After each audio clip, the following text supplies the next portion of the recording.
This is Jim Dalzo reporting from Lansing, Michigan for the Great Lakes Bulletin News Service, and we're talking to Leisl Clark, who's the Deputy Director of the Michigan Department of Energy, Labor, and Economic Growth.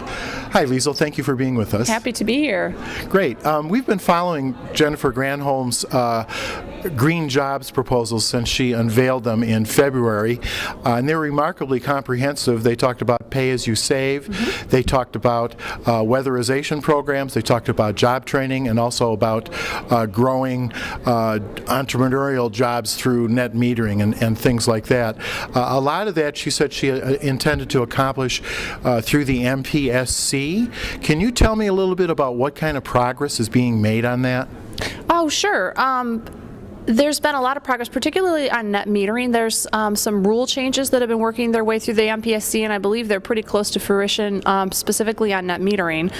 The Michigan Saves program, it's the pay-as-you-go system, has been constructed through PSC as well. There was a grant that went out for that. I believe that grant is almost ready to be announced, and then that program will come into being this summer. We were targeting June, so we're doing pretty well from that perspective. And just to give a little bit more detail to the Michigan Saves program, what that does is it allows residents to install renewable energy and energy efficiency improvements to their house and to finance those upfront costs out over the length of a financial contract, so it would be 10 or 15 years, so that the user sees immediate bill savings on their utility bill.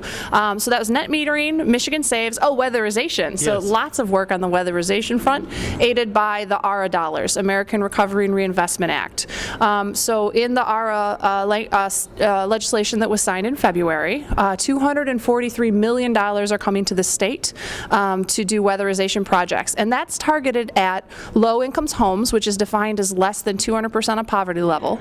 And with the $243 million, when it's used on those 200% of poverty level or below, we'll still only hit 5% of that category for weatherization. So that just gives you an idea of the tip of the iceberg and how much work there really is to do in energy efficiency. Great. If I wanted to do a pay-as-you-go save system, or whatever you're calling it, who would I call? Who's making this happen? Who fronts the money? A little bit about how that works. Sure. And that's actually a question I can't answer yet, because that grant is going to be made, and then the details behind the program will come out at that point. But essentially, it's money that's granted through the PSC that's going to create that initial pot of dollars, and then you would work through a financing arm to do the work on your house. So hopefully by June, we'll have more details about how the average consumer can take advantage of that program. Great. Can you tell me a little bit about how interested the governor is in feed-in tariffs, sort of as a step up from net metering? Maybe you could explain a little bit about what those two are and how they work. Sure. Feed-in tariffs are very interesting, and they've been very popular in many other countries to incent renewable energy development and deployment. So, for example, Germany has a very strong feed-in tariff, as does Spain. And frankly, our neighbors to the north, Ontario, has had a lot of success with a feed-in tariff. And there are a couple other places around the United States now, particularly Florida, and also some in California, looking to targeted feed-in tariffs.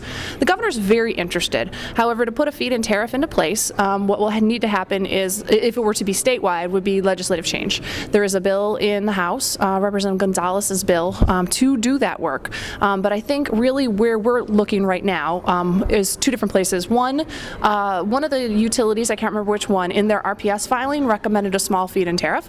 So that will be something that will potentially be getting off the ground once that case is either approved or however that plays out. The other place I think would be maybe more piloted feed-in tariffs, so that we could make some advancements without necessarily just waiting for the legislation. So the difference between a feed-in tariff is that the utility offers you a price, so a forward contract for a particular type of energy. So for example, people talk about a feed-in tariff for wind around 11 cents. And so then what would happen is, I believe, I'm not sure about the technicalities, I'm not sure if you need multiple meters, because in some cases you might actually need multiple meters, one for energy running in, one for energy running out, but you would actually be paid for that energy that you generate that you then sell back to the grid at that price that was agreed upon. And so that's where it's a little bit different from net metering, because you're guaranteed a payment for that renewable energy as it's generated. So, thank you very much, Lisa. It's a pleasure to talk to you. Happy to do it. All right, thank you.